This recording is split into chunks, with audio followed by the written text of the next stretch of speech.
Le scalpel a glissé dans ma chair comme une caresse traîtresse, et j'ai senti mon sang se répandre sur le carrelage froid de l'hôpital, tiède et poisseux, tandis que les rires étouffés de mes soi-disant amis résonnaient dans le couloir. Ma fille, Élise, gisait déjà sous 6 pieds de terre depuis 31 ans, son petit corps brisé par un accident que j'avais toujours su être un meurtre maquillé, et pourtant, c'est mon propre cri qui a déchiré la nuit de ma mort. Mais le plus terrifiant, ce n'est pas la lame qui m'a tué, c'est le choc électrique qui m'a ramené, 31 ans en arrière, dans le corps de la femme que j'étais avant que le monde ne me broie, et cette fois, je sais exactement qui doit payer. Je me suis réveillé en sursaut dans mon lit parisien, les draps trempés de sueur, le cœur battant comme un tambour de guerre. L'appartement du Marais, avec ses poutres apparentes et son odeur de pain frais montant de la boulangerie en bas, était intact, figé dans le temps comme un tableau de Vermeer perverti par un cauchemar. Élise, ma petite Élise de 5 ans, dormait encore dans la chambre d'à côté, sa respiration légère comme un souffle d'ange, mais je savais, ô Dieu, je savais que dans 6 mois, tout cela allait basculer dans l'horreur. Paris, automne 1994. Les feuilles jaunies tourbillonnaient sous les arches du Pont-Neuf, et l'air portait déjà l'âcreté de la Seine mêlée à l'essence des vieilles Renault qui klaxonnaient dans les embouteillages. J'étais Claire Duval, 35 ans, avocate pénaliste au barreau de Paris, une femme qui avait gravi les échelons du palais de justice à coups de plaidoiries acérées et de nuits blanches. Mais ce matin-là, en me regardant dans le miroir de la salle de bain, mes cheveux châtains encore lisses, sans les mèches grises de l'enfer à venir, j'ai vu non pas mon reflet, mais le fantôme de celle que j'allais devenir, une veuve brisée, une mère endeuillée, une traîtresse à sa propre justice. La mémoire de ma mort, cette mort récente, en 2025, après des décennies de deuil et de soupçons rongeants, me submergeait comme une vague toxique. J'avais été poignardé dans les sous-sols de l'hôpital Saint-Louis, par les mains gantées de mon associé, Marc Lefebvre, l'homme que j'avais aimé autrefois, ou du moins cru aimer. Il riait, ce porc, en murmurant « Tu en savais trop, Claire ». Élise n'était qu'un début. Élise. Mon Élise, enterrée en 1994, après un accident de voiture sur la route de Deauville. Les freins sabotés, le volant forcé, et moi, idiote, qui avais avalé l'enquête bâclée par la police, influencée par les relations de Marc au ministère. 31 ans de mensonges, de nuit hantée par son visage d'enfant, ses boucles blondes, ses yeux verts comme les prairies normandes, et voilà que l'hôpital m'appelait à 3 heures du matin, non pas pour une résurrection impossible, mais pour me livrer les preuves que Marc avait étouffées, des analyses ADN montrant que l'accident n'en était pas un, mais un meurtre commandité par lui. Pour l'héritage, pour couvrir ses dettes de jeu, pour effacer la gamine qui avait vu trop de choses lors de ses rendez-vous clandestins. Mais maintenant, j'étais revenu. 31 ans en arrière, dans ce corps jeune et vigoureux, avec l'âme scarifiée d'une femme de 66 ans. La trincine, comme disaient les romans fantastiques que j'avais dévorés dans ma jeunesse, un don maudit, un sursis pour la vengeance. Mes mains tremblaient en versant le café dans la tasse ébréchée, Élise trottinait déjà dans le salon, sa poupée sous le bras, chantonnant une comptine sur les bateaux-mouches. « Maman, on va au parc aujourd'hui ?» Sa voix, si pure, me transperçait. Je l'ai serrée contre moi, inhalant son odeur de savon et de lait, et j'ai juré en silence, « Pas cette fois. Pas toi, ma chérie. » Marc Lefebvre paiera. Et tous ceux qui l'ont aidé. Ma journée a commencé par un appel anodin, ou du moins, ce qui aurait dû l'être. Le téléphone a sonné sur le bureau encombré de dossiers, et la voix de Marc, suave comme un vin de Bordeaux frelaté, a filtré à travers le combiné. « Claire, ma belle, lunch au Fouquet's ? On a ce gros dossier sur l'affaire des détournements fiscaux. » J'ai fermé les yeux, revoyant son sourire carnassier lors de notre dernière confrontation, en 2025, quand il m'avait supplié de me taire avant de m'égorger. « Bien sûr, Marc, » ai-je répondu, ma voix feignant l'innocence d'autrefois. À midi. Le Fouquet's bruissait de la crème de la société parisienne, banquier en costume sur mesure, actrice aux lèvres siliconées, et nous, les avocats, jouant les rois du prétoire. Marc était déjà là, impeccable dans son Armani, ses yeux bleus pétillants de cette fausse chaleur qu'il réservait à ses proies. Il m'a embrassé sur les 2 joues, son après-rasage trop musqué me donnant la nausée. « Tu es radieuse, Claire. Le stress du barreau ne te touche pas, si tu savais, ai-je pensé, en m'asseyant. Radieuse ? J'étais une tempête en bouteille, prête à exploser. Nous avons commandé des salades niçoises et du saumon fumé, et il a plongé dans le dossier, des preuves accablantes contre un industriel accusé de blanchiment via des comptes offshore en Suisse. Mais je voyais clair à travers ces mots, c'était le même Marc qui, en 1994, avait falsifié les rapports d'autopsie d'Élise pour faire passer son meurtre pour un accident. Il avait des complices, le juge Bertrand, son beau-frère corrompu, et Sophie, ma meilleure amie ou du moins, celle que je croyais telle, qui avait témoigné en sa faveur, jurant n'avoir rien vu. Sophie, qui avait couché avec lui pour un partenariat au cabinet. La trahison la plus amère, elle savait pour Élise, elle avait même ri de mes soupçons lors d'un apéritif arrosé. « Qu'en penses-tu » a-t-il demandé, me tendant un document à noter. J'ai effleuré le papier, mes doigts frôlant les siens, un geste qui, autrefois, m'aurait fait frissonner de désir. Maintenant, c'était du dégoût pur. C'est solide, Marc. Mais il nous faut plus. Des témoignages internes. Il a hoché la tête, inconscient que j'avais déjà mémorisé chaque ligne, chaque faille.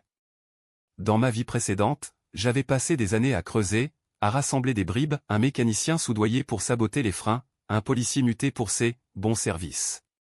Cette fois, je n'attendrai pas. Je frapperai d'abord. L'après-midi, de retour au cabinet rue de Rivoli, j'ai fouillé son bureau pendant qu'il était en audience.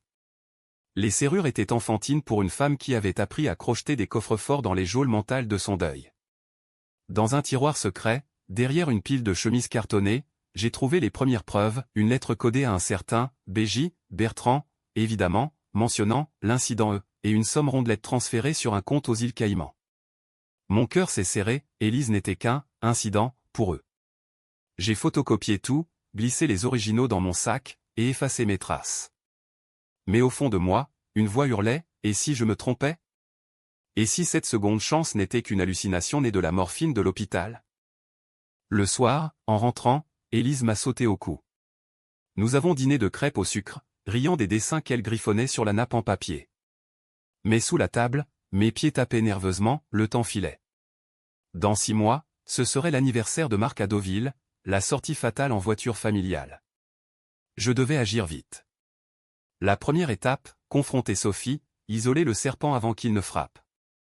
Le lendemain, j'ai invité Sophie à un café place des Vosges. Elle est arrivée en tailleur Chanel, ses cheveux roux cascadant comme une chute de feu, et m'a serré dans ses bras avec effusion.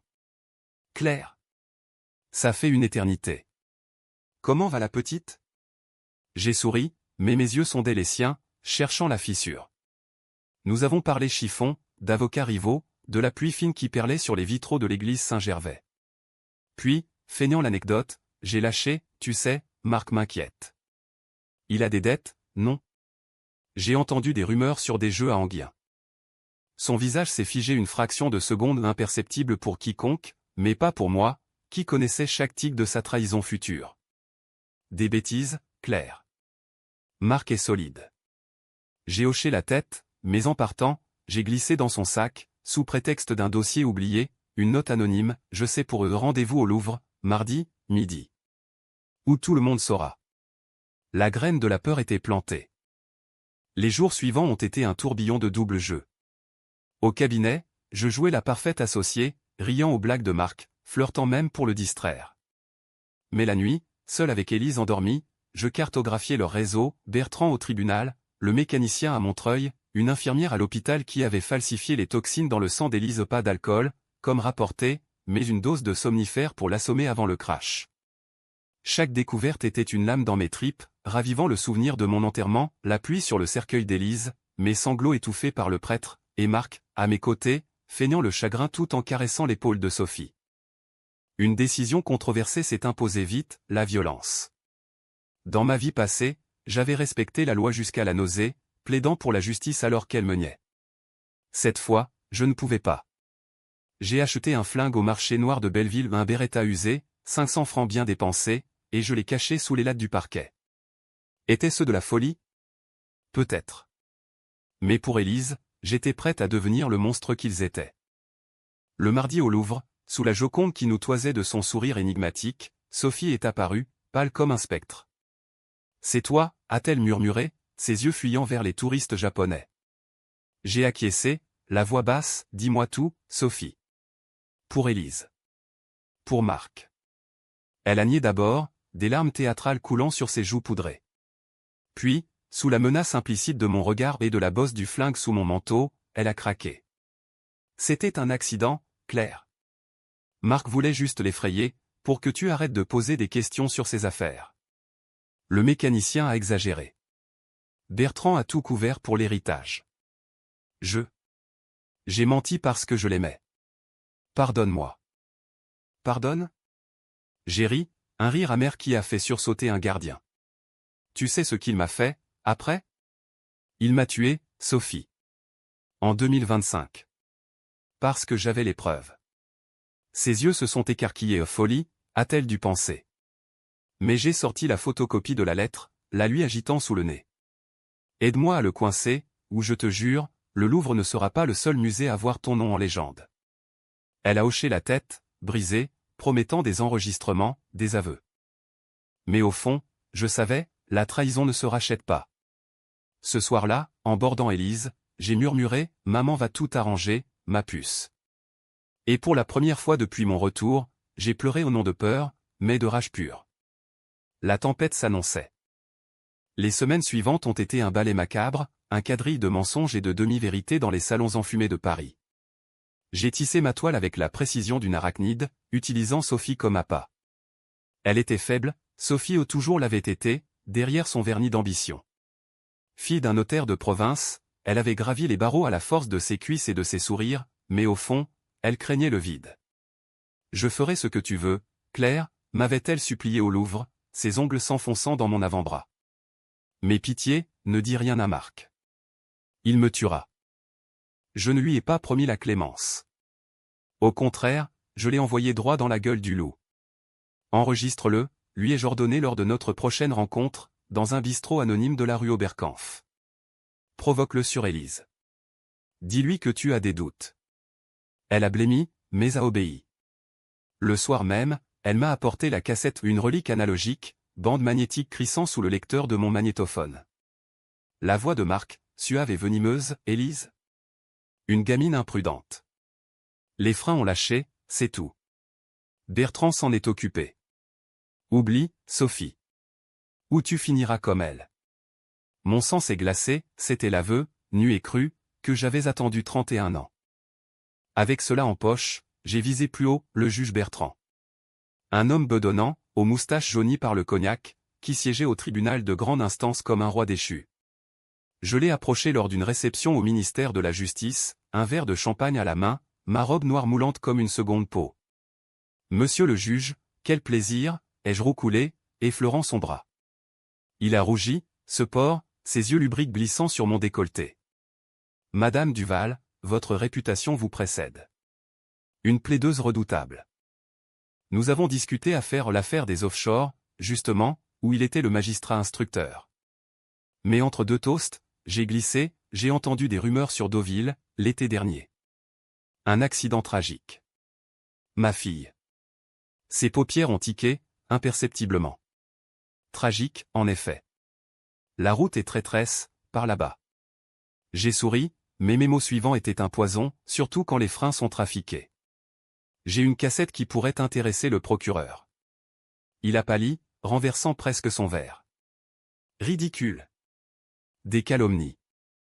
J'ai ri doucement. Ridicule? Comme falsifier un rapport d'autopsie pour 50 000 francs? Ou muter un inspecteur gênant? Il a bafouillé, cherchant une issue dans la foule des robes noires et des nœuds papillons. Mais j'étais implacable. Rendez-vous demain, à votre cabinet. Où la cassette atterrit sur le bureau du Figaro. Il a capitulé, bien sûr. Le lendemain, dans son bureau lambrissé de la rue de la Cité, entouré de bustes de Robespierre et de Voltaire, ironie du sort, il a avoué.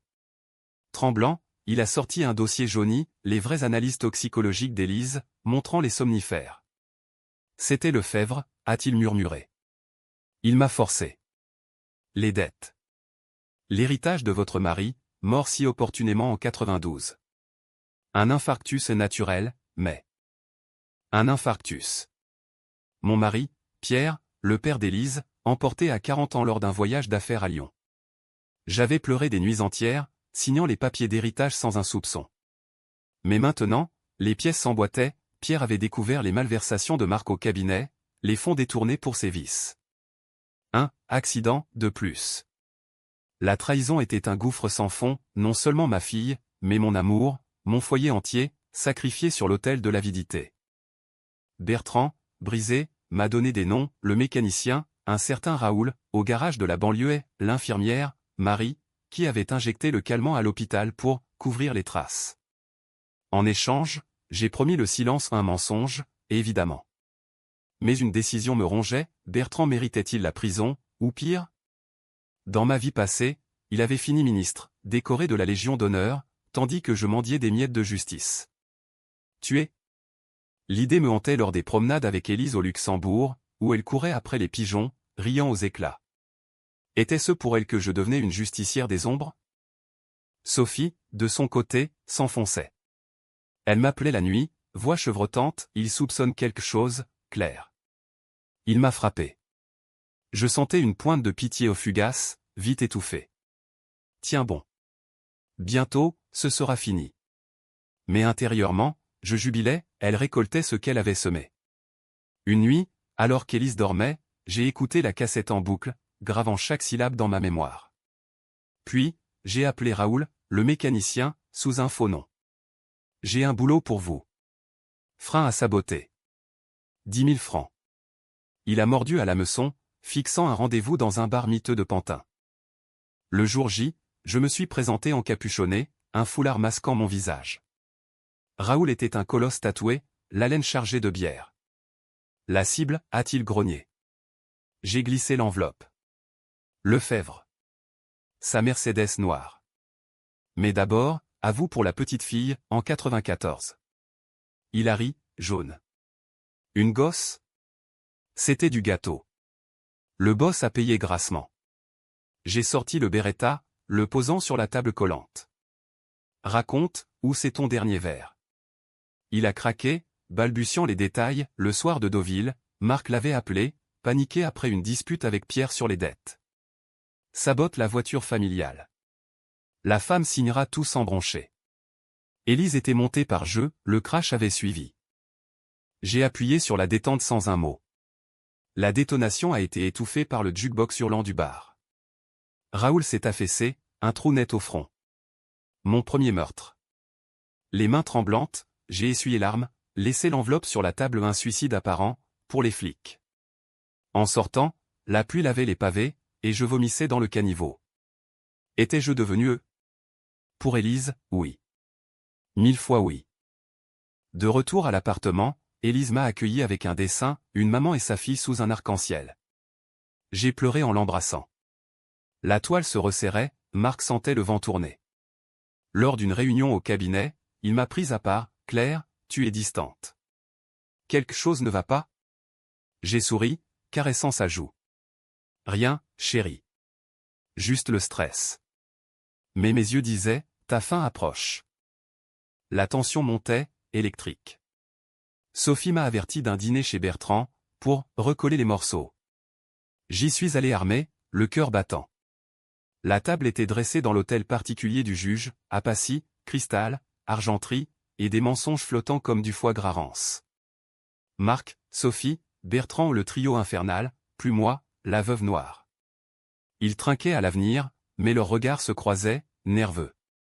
Puis, Bertrand a craqué le premier, ivre, et si on enterrait le passé? Élise. C'était une erreur. Le silence a tombé comme une guillotine. Marc a pâli. Sophie a étouffé un sanglot. J'ai levé mon verre, à Élise. Et à la justice. Ils ont ri, mal à l'aise, mais je voyais la peur dans leurs yeux. Cette nuit-là, j'ai décidé, le twist viendrait de l'intérieur. J'allumerais le feu, et les regarderais brûler. L'hiver s'installait sur Paris comme un linceul gris, la neige fondant en flaques sales sur les boulevards Haussmann. Élise toussait la nuit, un rhume banal, mais chaque quinte me ramenait à l'hôpital de 1994, où les docteurs avaient haussé les épaules devant ces bleus, accidentels. J'avais été aveugle alors, maintenant, chaque détail était une arme. Le dîner chez Bertrand avait fissuré leur façade, Marc buvait plus, ses mains tremblaient en signant les chèques du cabinet. Sophie évitait mes appels, se terrant dans son appartement du Sentier. Bertrand, lui, avait tenté de m'acheter une enveloppe de 20 000 francs glissée sous ma porte, anonyme mais puant de son parfum de vieux garçon. Je l'ai gardé, bien sûr aux preuves supplémentaires. Mais la vraie bataille se livrait dans l'ombre. J'ai contacté Marie, l'infirmière, via un numéro trouvé dans le dossier de Bertrand. Une voix éraillée, usée par les nuits de garde, « Allô ? C'est pour Deauville, 94. La petite Duval. » Silence, puis un hoquet. Nous nous sommes rencontrés dans un café anonyme près de la gare de Lyon, où les voyageurs pressaient masquer nos murmures. Marie était une femme frêle, les yeux cernés, un badge fané épinglé à son gilet. Ils m'ont forcé, a-t-elle commencé, les larmes coulant. Lefebvre a menacé ma sœur. L'injection. Juste pour la calmer avant l'accident. Mais elle n'a pas dû souffrir. Pas souffrir ? Élise, 5 ans, droguée et projetée dans un ravin. J'ai serré les poings sous la table. Prouve-le. Elle a sorti un journal de bord falsifié, ses propres notes gribouillées dans les marges, heure de l'arrivée, dose de Rohypnol, l'ordre téléphonique de Marc. J'ai tout gardé, au cas où. J'ai pris le document, mais au moment de partir, elle a supplié, « Que va-t-il m'arriver ?» J'ai hésité ou une seconde de faiblesse pour cette femme piégée comme moi autrefois. Rien, si tu te tais. Mais en sortant, j'ai su, personne ne s'en sortirait indemne. Les décisions controversées s'enchaînaient, chacune érodant un peu plus mon âme. Devais-je impliquer la police ? Dans ma vie passée, oui, mais j'avais été ignoré, taxé d'hystérique. Non, cette fois, ce serait personnel. J'ai commencé à empoisonner Marc subtilement, des somnifères dans son café au cabinet, dosés pour le fatiguer, le rendre parano. Il accusait le stress, consultait un médecin qui prescrivait plus de pilules. Sophie, elle, sombrait, elle m'a appelé en pleurs un soir, il sait, Claire. Il a trouvé la cassette. Il va me tuer. J'ai faim, la compassion, viens chez moi. On prépare une fuite. Elle est arrivée à minuit, valise à la main, le visage tuméfié. Élise dormait, je l'ai installée sur le canapé, un verre de vin empoisonné au non mortel, juste assez pour la faire dormir d'un sommeil sans rêve. Pendant qu'elle somnolait, j'ai fouillé ses affaires, lettre d'amour à Marc, virement suspect, et une photo Élise, souriante, prise le jour de l'accident. Sophie l'avait gardée, trophée ou talisman ? J'ai arraché la photo, la glissant dans mon journal secret. Puis, j'ai murmuré à son oreille, tu aurais dû me dire, Sophie. Amie. Au matin, elle était partie, laissant un mot, pardonne-moi. Je pars en Suisse. Mensonge. J'avais vu les traces de pneus dehors, Marc l'avait récupéré. Leur fuite commune, peut-être ? Non, il l'utilisait comme bouclier. La paranoïa montait, Marc annula notre voyage à Deauville, prétextant la grippe d'Élise. Ironie, c'était moi qui l'avais évité, en vaccinant ma fille en avance. Mais le destin, ce salaud, conspire toujours. Une lettre anonyme, ma propre écriture déguisée, arriva chez Bertrand, extrait de la cassette, avec copie à Marc. Panique générale. Je les ai observés de loin, Marc arpentant les quais de Seine, cigarette au bec, scrutant les ombres. Bertrand, confinant ses audiences, buvant en solitaire. Puis, le coup de grâce, j'ai envoyé les toxines à un labo privé, résultats anonymes au procureur. Mais twist, le labo était lié à un rival de Marc, qui a leaké l'info au Canard enchaîné. Scandale naissant. Marc m'a confronté au cabinet, furieux, c'est toi, hein ? Tu creuses dans le passé. Élise était un accident, bordel. J'ai feint la surprise, de quoi parles-tu ? Mais mes yeux riaient. La nuit suivante, l'hôpital a appelé au pas celui de 2025, mais un écho, Élise avait une fièvre haute, urgence. En la portant dans la voiture, sous la lune pâle, j'ai juré, pas maintenant. À l'hôpital, les mêmes couloirs blanchâtres, les mêmes odeurs d'antiseptiques. Le docteur, un jeune interne, m'a rassuré, juste une grippe. Mais en attendant, j'ai croisé Marie dans un couloir. Elle a blêmi, Madame Duval. Élise ? J'ai hoché la tête, le Beretta pesant dans mon sac. Pas de bêtises, Marie. Ou c'est toi qui saignes. De retour à la maison, Élise guérit, j'ai planifié le Cao-Trao, le gala du barreau, au Ritz. Tous y seraient, Marc, Sophie revenue comme une ombre, Bertrand en smoking gridé. J'y irais armé de preuves et de balles. Mais une décision me tordait les entrailles, et si je sauvais Sophie ? Elle avait été mon amie, avant la trahison. Non. La vengeance ne pardonne pas. Le gala fut un tourbillon de lustres et de faux semblants. J'ai dansé avec Marc, son souffle chaud sur ma nuque, oublions tout, Claire. Remariage? J'ai ri, pourquoi pas, puis, dans les toilettes dorées, j'ai confronté Sophie, la plaquant contre le marbre, traîtresse. Tu savais pour Pierre aussi. Elle a pleuré, oui. Il m'a forcé. Aide-moi à fuir. J'ai hésité, le flingue froid contre sa tempe. Une seconde. 2. Puis, je l'ai lâché. Va. Mais dis à Marc que je viens.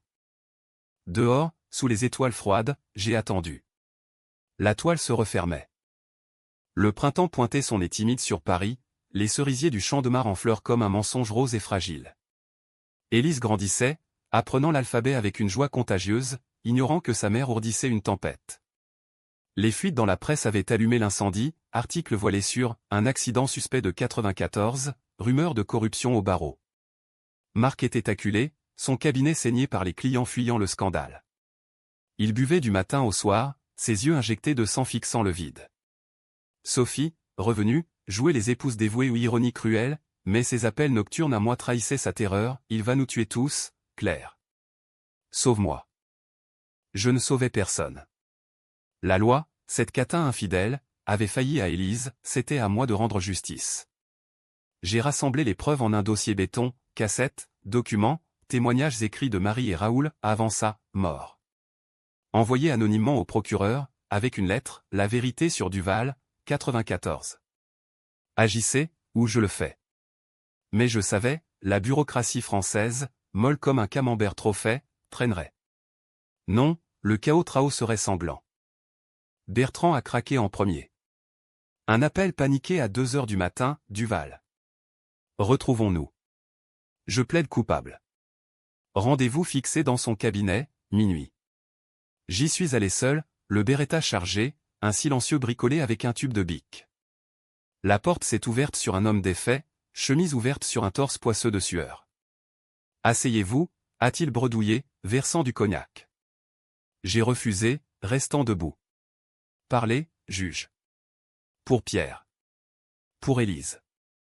Il s'est effondré en sanglots, avouant tout, le poison dans le verre de Pierre à Lyon, commandité par Marc pour l'héritage 2 millions de francs, une fortune alors. J'ai falsifié le certificat médical. Cœur, oui.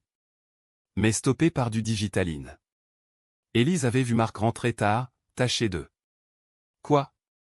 Du sang? Non, des traces de lutte. La gamine avait menacé de le dire à maman, d'où le accident. Bertrand a tendu un chèque, prenez. Partez avec la petite. J'ai ri, sortant larmes. Trop tard. La balle l'a foudroyé, propre, au cœur. J'ai arrangé la scène, suicide, lettre d'adieu falsifiée confessant tout. Pour le péché d'Élise. En sortant, l'aube pâlissait l'horizon. Un meurtre de plus. Mon reflet dans une flaque, un monstre aux yeux fous. Mais pour Élise, valait-il le prix? Marc a compris vite. Le lendemain, il m'a traîné dans son bureau, Bertrand. Mort. C'est toi, salope. Sa main sur mon cou, violente. J'ai riposté d'un coup de genou, le Beretta contre son ventre. Oui, Marc. Et toi, tu suis. Pour Pierre. Pour elle. Il a ri, hystérique, Pierre. Il baisait ta copine, Claire. Sophie. Je l'ai juste. Aidé à partir. Mensonge? Vérité? Le twist me frappa, Pierre infidèle? Dans ma mémoire, non mais le doute s'insinua, poison lent. Sophie, informée, a implosé. Elle débarqua chez moi, hystérique, c'est faux. Pierre m'aimait, mais Marc. Il a tout orchestré. Élise jouait dans sa chambre, je l'ai enfermée, puis forcé Sophie à genoux. Prouve-le. Elle a sorti un collier au celui de Pierre, perdu lors de sa mort. Il me l'a donné. Marc l'a pris après. Après l'avoir tué. La pièce manquante. J'ai pardonné, un instant, fui. Avec Élise, si tu veux. Mais elle a refusé, non. Je vengerai aussi. Le plan final, piéger Marc à Deauville, ironie du sort. J'ai loué la même villa, invité, pour recoller les pots cassés. Il est venu, seul, parano. Sophie servait le vin drogué, il s'est écroulé, ligoté dans la cave humide. Réveil brutal, mon pied contre sa gorge. Souviens-toi, Marc. 2025, tu m'as tué là-bas. Il a blêmi, quoi? Tu es folle. J'ai joué la cassette, son aveu hurlant dans l'écho. Puis, le couteau ou le même scalpel, volé à l'hôpital. Pour Élise. Il a supplié, promis l'enfer, j'ai un fils caché. Ne fais pas de moi un monstre pour ta gosse. Twist, un enfant? De qui? Sophie? La lame a hésité. Décision controversée, le laisser vivre? Non. La vengeance exigeait du sang.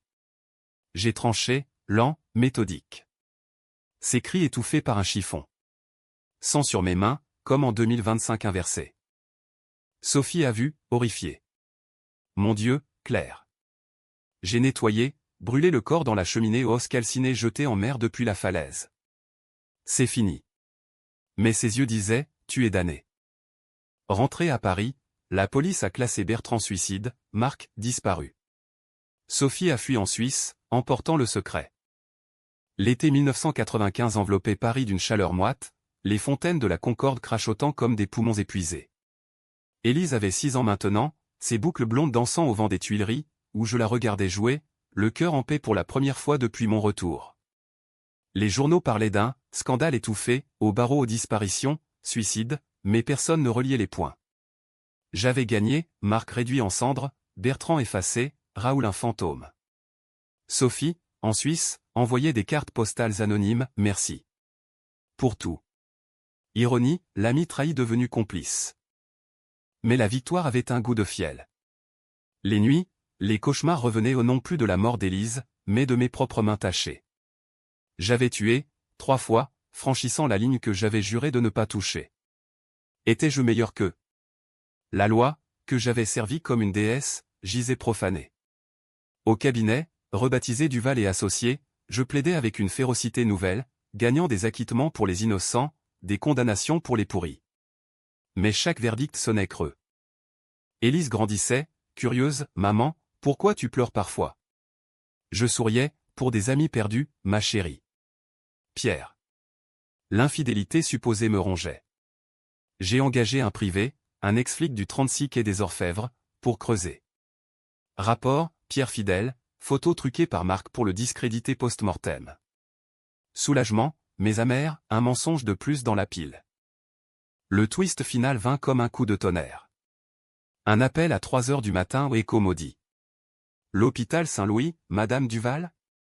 C'est pour Élise. Elle est née? Non, attendez. Erreur? Non. Une voix familière, chevrotante, Marie, l'infirmière. J'ai menti, Claire. Élise. Elle n'est pas morte en 94. Le crash l'a laissée comateuse. Marc a payé pour la cacher, dans une clinique privée en Normandie. J'ai injecté pour la tuer, mais elle vit. Amnésique, élevée sous un faux nom. Le monde s'est effondré. 31 ans au nom, dans ce temps, un an. Mais dans mon esprit, l'horreur, j'avais vengé un fantôme? Non, Élise vivante? J'ai hurlé, réveillant Élise ma Élise, la vraie? Confusion. Marie a expliqué, le crash, somnifère, coma. Marc, paniqué, avait simulé la mort, enterré un corps anonyme, une orpheline, caché la petite pour couvrir ses traces. Elle s'appelle maintenant Anna Lefebvre. À Deauville. Furie. J'ai conduit comme une possédée vers la Normandie, le Beretta sur le siège. La clinique, un manoir délabré face à la mer, abritait, Anna, Élise, grande maintenant? Non, dans ce timeline, 1995, elle aurait 5 ans, cachée. Mais mon esprit chevauchait les timelines, en 2025, l'hôpital appelait pour. Sa résurrection? Non. Twist, mon train signe n'était pas complet, Élise avait survécu, et mon appel futur était pour elle. J'ai trouvé la chambre, une fillette aux yeux verts, boucles blondes, jouant seule. Élise, ai-je murmuré. Elle a levé la tête, qui? Cœur brisé. Amnésie. La directrice, soudoyée par Marc, disparue, mais son ombre planait, Agnès. Mais j'ai forcé, flingue au front. Elle est à moi. Fuite nocturne, Élise Anna sur le siège arrière, pleurant de peur. De retour à Paris, j'ai affronté le vide. Sophie appela, tu sais? Oui. Elle avait su, en partie au pardon partiel. Mais la vraie BKCH, en sauvant Élise, j'avais tué pour rien? Non, Marc méritait 10 fois. Pourtant, la loi me rattrapa. Un témoin au gala, un serveur avait vu. Enquête ouverte. Fuite en Italie, Élise à mes côtés, apprenant son vrai nom. Cathétuque, pas de happy end pur. Nous vivons cachés, à Florence, sous de faux papiers. Élise guérit, souvenirs revenant par bribes. Je lui raconte des histoires, pas la vérité, pas encore. La vengeance m'a sauvé, mais m'a damné. Et à 3 heures du matin, quand le téléphone sonne dans mes rêves, c'est sa voix d'enfant, maman, je suis là. BKCH, oui mais avec une lueur. Pour elle, j'ai brûlé le monde. Et je le referai.